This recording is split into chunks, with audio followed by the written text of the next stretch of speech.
L'étoile Sirius est l'étoile la plus brillante dans le ciel nocturne.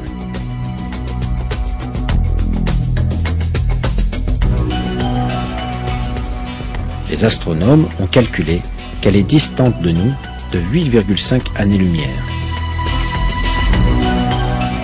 Ce n'est que très récemment, grâce aux télescopes modernes, qu'on a découvert que Sirius se déplace avec une autre étoile, plus petite qu'elle-même et invisible à l'œil nu. Les scientifiques appellent ce système de deux étoiles Sirius A et Sirius B. La plus grande des deux est Sirius A, qui est l'étoile la plus brillante qu'il est possible de voir à l'œil nu. Sa masse fait 3 fois celle du Soleil, et elle est 10 fois plus brillante que lui.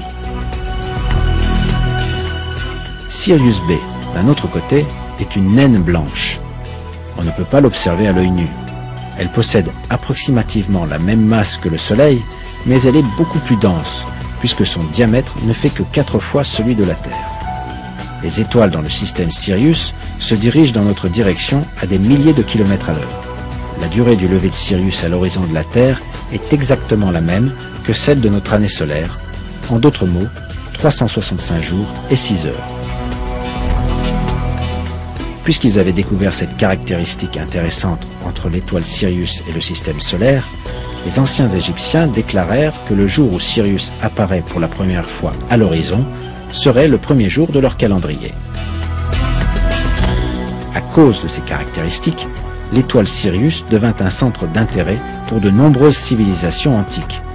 Elles croyaient que cette étoile possédait différents pouvoirs, et certains peuples allèrent même dans leur dépravation jusqu'à l'adorer. Mais le fait est que c'est Dieu, le Seigneur des mondes, qui créa l'étoile Sirius, ainsi que ses caractéristiques, comme il a fait de tout le reste. Dieu fait référence à Sirius, Shira en arabe, dans le verset 40 de la sourate An-Najm du Coran.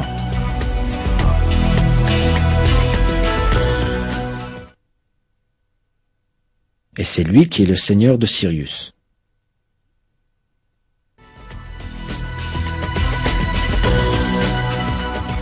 Les étoiles doubles de Sirius orbitent selon des ellipses l'une autour de l'autre. La période orbitale de Sirius A et B, autour de leur centre de gravité commun, est de 49,9 années. Cette donnée scientifique est aujourd'hui acceptée d'un commun accord par les départements d'astronomie des universités d'Harvard, d'Ottawa et de Leicester.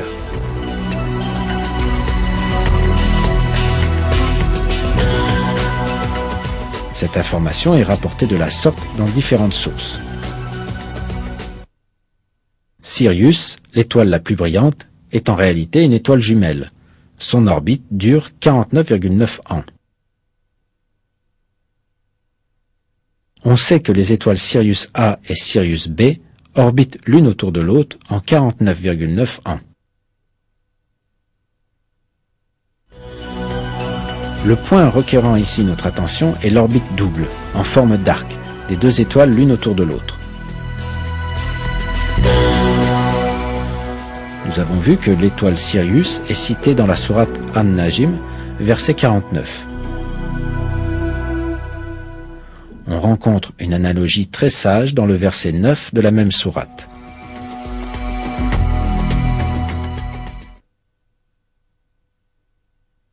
À une distance de 2 portées d'arc, ou moins encore.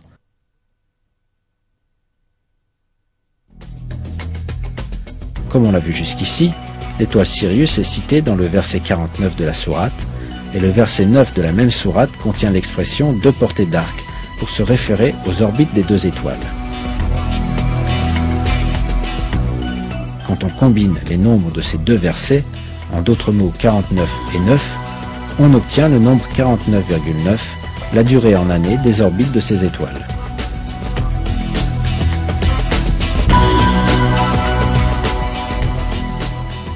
Nous sommes face à un autre miracle mathématique du Coran. Étant donné les moyens technologiques disponibles il y a 1400 ans, il était bien sûr impossible pour les gens de l'époque de savoir que l'étoile Sirius est en fait un système à 2 étoiles, dont une est trop petite pour être vue à l'œil nu, que les 2 orbites de ces étoiles ont la forme d'un arc, et que ces orbites durent 49,9 ans. Les scientifiques n'ont eu ces informations que vers la fin du XXe siècle. Pourtant, notre Seigneur Tout-Puissant, le Créateur de toutes choses, le dirigeant absolu, a révélé miraculeusement ces faits dans le Coran. Dieu sait mieux.